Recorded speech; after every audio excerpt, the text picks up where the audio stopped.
আসসালামু আলাইকুম। আজকে আপনাদের সাথে শেয়ার করব ওভেন ছাড়া এবং চিজ ছাড়া কিভাবে মজাদার পিৎজা তৈরি করা যায় সেই রেসিপি। তো এখানে আমি চিকেনগুলো কিউব কিউব করে কেটে নিয়েছি। এর মধ্যে আদা রসুন বাটা, হলুদের গুঁড়া, মরিচের গুঁড়া, ধনিয়ার গুঁড়া আর একটু টমেটো সস, সয়া সস দিয়ে চিকেনটা একটু মেরিনেশন করে রেখে দিলাম। এখানে 2 কাপ ময়দার ভেতরে 4 চামচ পরিমাণ চিনি, স্বাদ মতো একটু লবণ আর 2 চামচ পরিমাণ ইস্ট দিয়ে দিলাম। দিয়ে একটু শুকনো উপকরণগুলো একটু মাখিয়ে নিয়ে উষ্ণ গরম পানি অল্প অল্প করে দিয়ে ময়দাটা খুব সুন্দরভাবে মথে নিতে হবে। আর এখানে 1 চামচের মতো আমি একটু তেল দিয়ে সুন্দরভাবে আরেকটু মথে নিলাম। আর উপরে আরেকটু তেল দিয়ে দিলাম যেন ময়দাটা আমি রেস্টে রাখার সময় উপরে ড্রাই না হয়ে যায়। তো এখানে 1 থেকে 1.5 ঘন্টার জন্য একটু গরম জায়গায় রেস্টে রেখে দিলাম। আর এখানে চিকেনগুলো আমি খুব সুন্দর করে ভেজে নিলাম। অল্প একটু পানি দিয়ে সুন্দর করে সেদ্ধ করে ভেজে নিতে হবে। একটু ঢাকা দিয়ে নিলাম, আবার ভেজে নিলাম। এখন উঠিয়ে ফেলবো।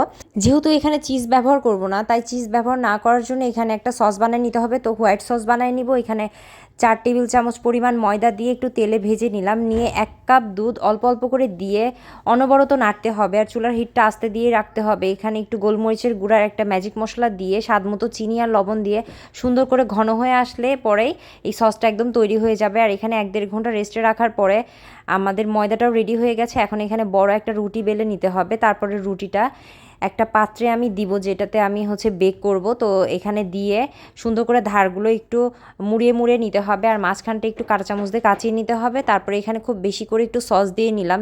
সস বেশি দিলে মজাও লাগবে। এখানে হোয়াইট সসটা দিয়ে দিলাম। হোয়াইট সসটা দিলে খুবই মজা লাগে পিৎজা। আর চিজের থেকেও আমার কাছে মনে হয় হোয়াইট সসটা দিলে বেশি মজা লাগে। তারপরে এখানে ইচ্ছা মতো টপিং দিয়ে আপনারা সাজিয়ে নেবেন। আমি ক্যাপসিকাম আর পেঁয়াজ দিয়েছি। এগুলোতে একটু ডিমের কুসুম ব্রাশ করে নিচ্ছি যেন ওটা ড্রাই না হয়ে যায়। তারপরে এখানে একটা পাতিল আমি আগে থেকে একটু প্রিহিট করে নিয়েছি। তারপরে মাঝখানে বাটি দিয়ে বসিয়ে দিলাম পিৎজাটা। তারপরে একটু ঢেকে দিলাম। 20-25 মিনিট পর হয়ে গেল মজাদার পিৎজা। আপনারা অবশ্যই ট্রাই করে দেখবেন।